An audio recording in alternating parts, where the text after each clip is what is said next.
A paz do Senhor, irmãos. Eu vou gravar hoje, então, a nossa quinta aula, nossa Escola Bíblica Dominical. O nome da aula é a influência do Espiritismo na mídia, tá? Então, eu vou ler primeiro o enfoque bíblico. Se alguém vos anunciar um outro evangelho, além do que já recebestes, seja anátema. Gálatas 1:9, a parte B do versículo, tá? Então, aqui, ó, vamos começar a leitura da nossa lição. Aqui. A difusão do espiritismo na mídia. Atualmente, existe uma grande difusão de práticas místicas, como a festa do Halloween, o Dia das Bruxas, que vem se popularizando cada vez mais nas nossas escolas brasileiras. E a mídia tem contribuído para a propagação das ideias espíritas. Aqui, o nosso autor junta várias ideias espíritas, tá? Como, por exemplo, assim, a reencarnação, o falar com mortos. Então, não é necessariamente a religião espírita aquela uma apenas, são várias delas, tá? O reino das trevas, então, tem várias formas de trabalhar, né? Cresce a cada dia o número de editoras que publicam jornais, revistas e livros do gênero, séries de livros sobre bruxaria batem todos os recordes de vendas. Os filmes e séries estão recheados de misticismo, doutrinas de religiões orientais e espíritas que se proliferam a cada dia.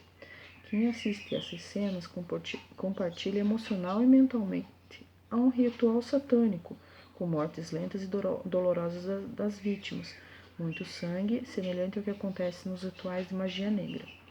Os desenhos animados também apresentam cenas que mostram contato com os espíritos dos mortos, doutrinas da reencarnação e até mesmo rituais e deuses pagãos. Procure ficar atentos.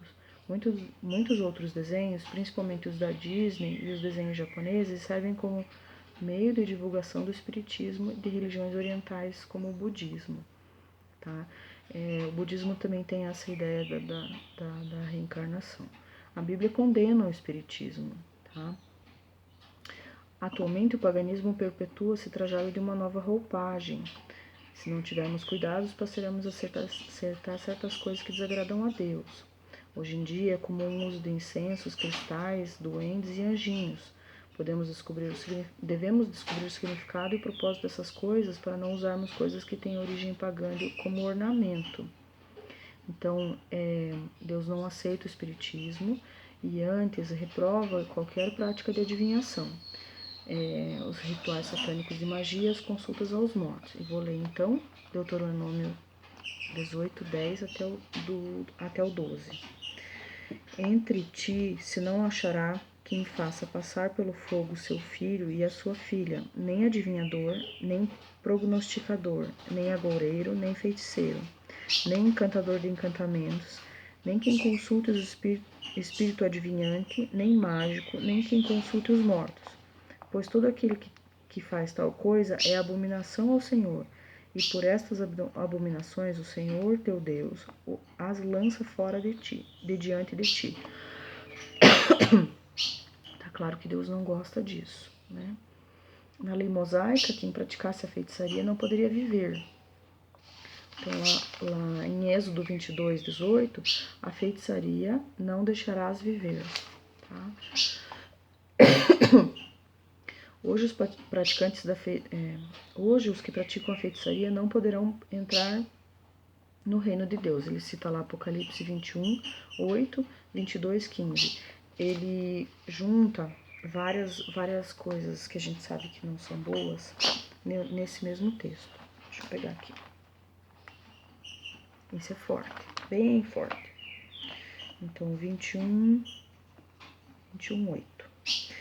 Mas aos tímidos e aos incrédulos e aos abomináveis e aos homicidas e aos fornicadores e aos feiticeiros e aos idólatras e a todos os mentirosos, e a sua parte será no lago que arde com fogo e enxofre, o que é a segunda morte. E daí o 22:15. Ficarão de fora os cães e os feiticeiros e os que se prostituem e os homicidas e os idólatras e qualquer que ama e comete a mentira.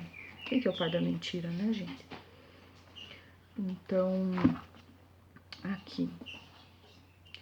A ação de Deus sobre os falsos ensinadores, então, será com a sua justiça.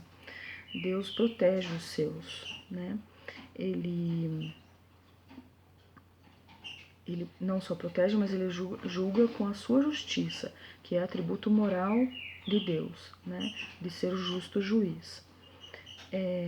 Então, os seres humanos se baseiam no seu próprio conhecimento, na sua própria justiça. Deus nos enxerga com a totalidade, então ele julga com justiça. Tá? O cuidado com a apostasia. Devemos ter cuidado para não abandonar as orientações bíblicas e agirmos de acordo com o que a mídia propaga. Parte da programação midiática apresenta o que os formadores de opinião gostariam que fosse aceito e se tornasse predominante. Infelizmente, esses formadores de opinião implementam de uma forma sutil o espiritismo e outras concepções errôneas. Quando aceitamos valores contrários à vontade de Deus e abraçamos coisas pagãs, nos tornamos apóstatas. A apostasia é o mesmo que a abjuração, ou abandono da fé. Tudo o que nos aproxima do mundo nos afasta de Deus. Tá? Então, eu até fiz uma pesquisa sobre novelas que a Globo produziu, que tem temas espíritas. Não é uma lista, é uma lista longa, mas eu não vou ler tudo porque nem vale a pena. Então, assim, ó, várias novelas que a gente conhece de nome, assim, ó, A Viagem talvez seja a que seja mais forte. Passou lá primeiro em 94, depois reprisou muitas vezes. O Sexo dos Anjos, Amor Eterno Amor, Alto Astral, Alma Gêmea, não preciso nem dizer, né? Escrito nas Estrelas, O Astro, Páginas da Vida. É uma lista bastante grande, tá? Às vezes não é o tema central da novela, mas acontece na trama toda o espiritismo. Então passa de forma sutil, né? A ideia de reencarnação, a ideia de falar com os mortos, né? Ou de feitiçaria, ou de adivinhação, né?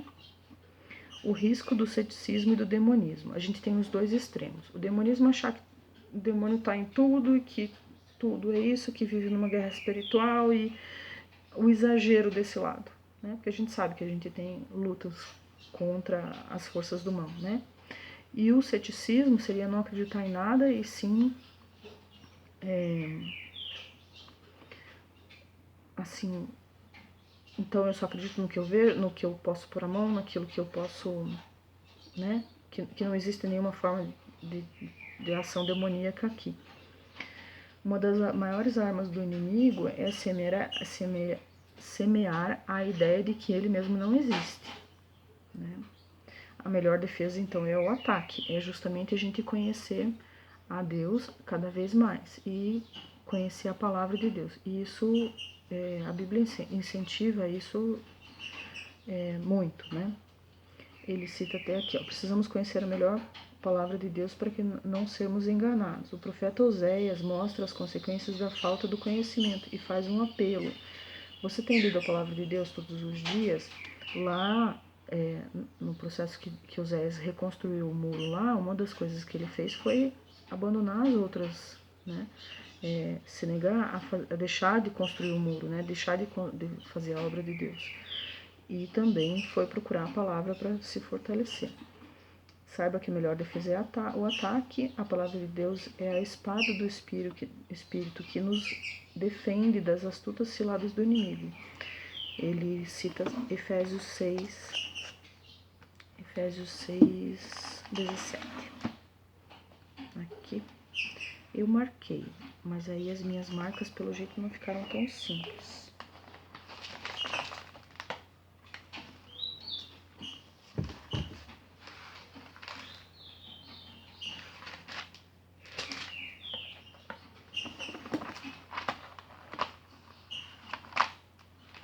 Ai, gente, cadê? Que coisa linda, a pessoa marca, daí simplesmente some.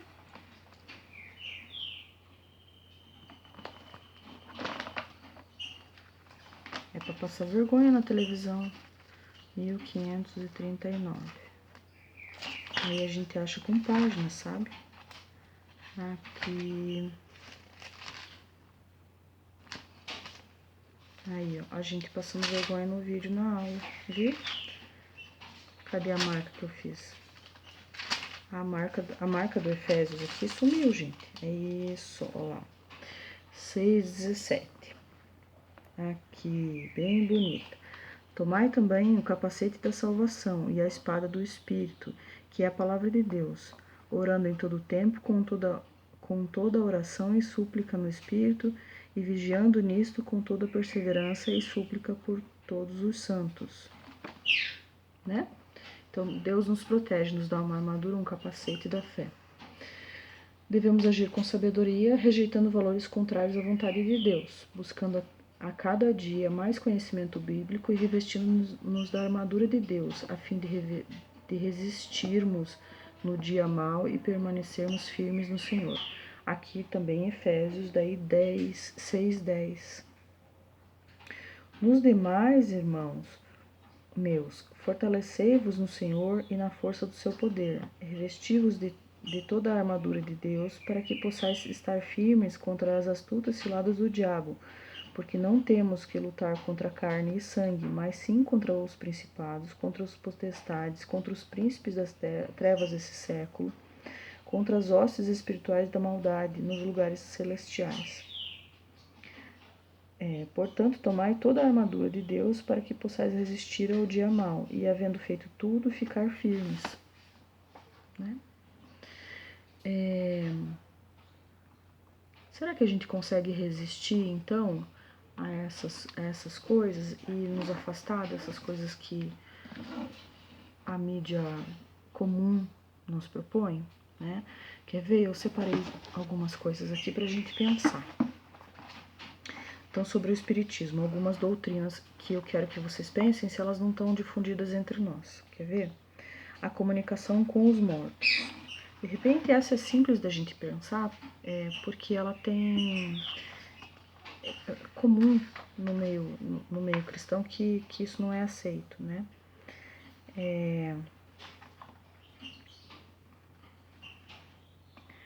As citações que eu já li, né? Então, a comunicação com os mortos não é permitida por Deus, né?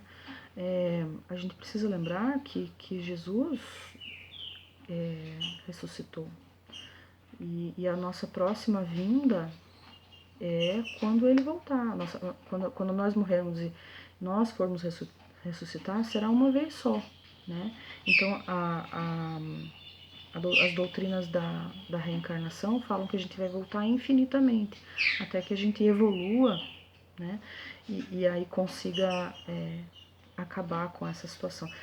E aí tem algumas doutrinas que falam que a gente pode reencarnar em bichos também. Então tem doutrinas deles lá, Hare Krishnas, que dizem que eles não matam uma barata porque pode estar uma avó na barata, alguém que já morreu reencarnado num animal. Então, assim, a gente voltaria até a purificação completa. E daí tem esses espíritos com quem as pessoas espíritas conversam, são pessoas que estão sem encarnar, né? E aí elas teriam capacidade de estar em vários lugares e passar mensagens e tudo mais. Mas isso a gente sabe que Deus não se agrada, né?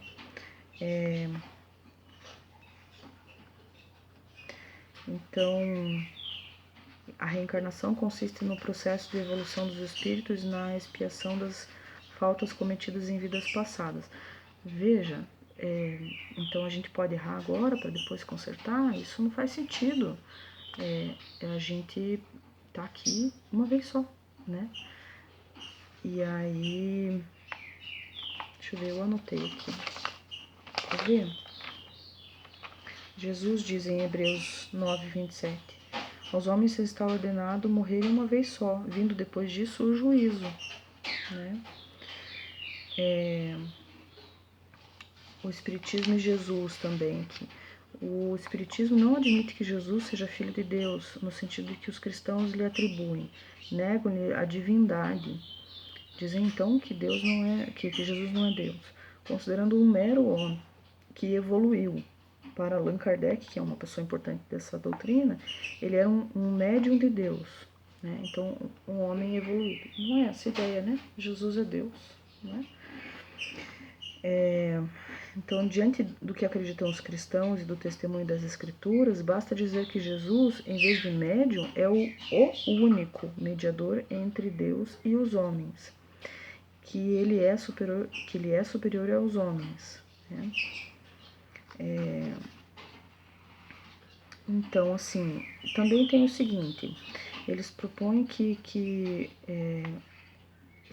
existem novas revelações depois da Bíblia, né? A gente não concorda com isso, né? Como eu já li em Gálatas ali que não tem necessidade de um outro evangelho além desse. O evangelho de Jesus é isso e pronto, né?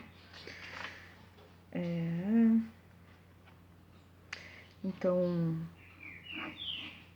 eu acho que era isso.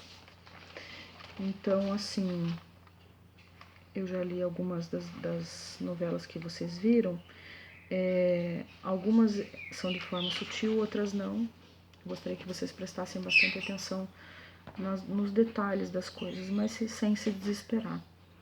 E pedissem a ajuda de Deus quando vocês não compreenderem algumas coisas, né? É por isso que a gente tem que conhecer muito a palavra de Deus, para que a gente consiga fazer essa divisão dos detalhes. E assim, estamos num momento de pandemia, mas logo logo a gente vai voltar a conversar pessoalmente. A gente pode conversar entre nós para que a gente tire essas dúvidas. A conversa entre nós é muito rica, né? É disso que nós sentimos saudades da escola dominical, né? Falta pouco, já vai acabar, né? E espero que vocês tenham gostado. Espero que vocês estudem mais, como eu estudei, eu aprendi muito nessa lição, foi muito bom para mim. Eu agradeço. Eu queria orar com vocês para agradecer a Deus pela aula. Bom Senhor, nosso Deus, te agradeço mais uma vez por ter conseguido ler e terminar essa aula e ter aprendido tanto. Espero ter conseguido passar a tua mensagem. Senhor, eu confio em ti mais uma vez. Te agradeço e te agradeço mais uma vez. Em nome de Jesus, amém.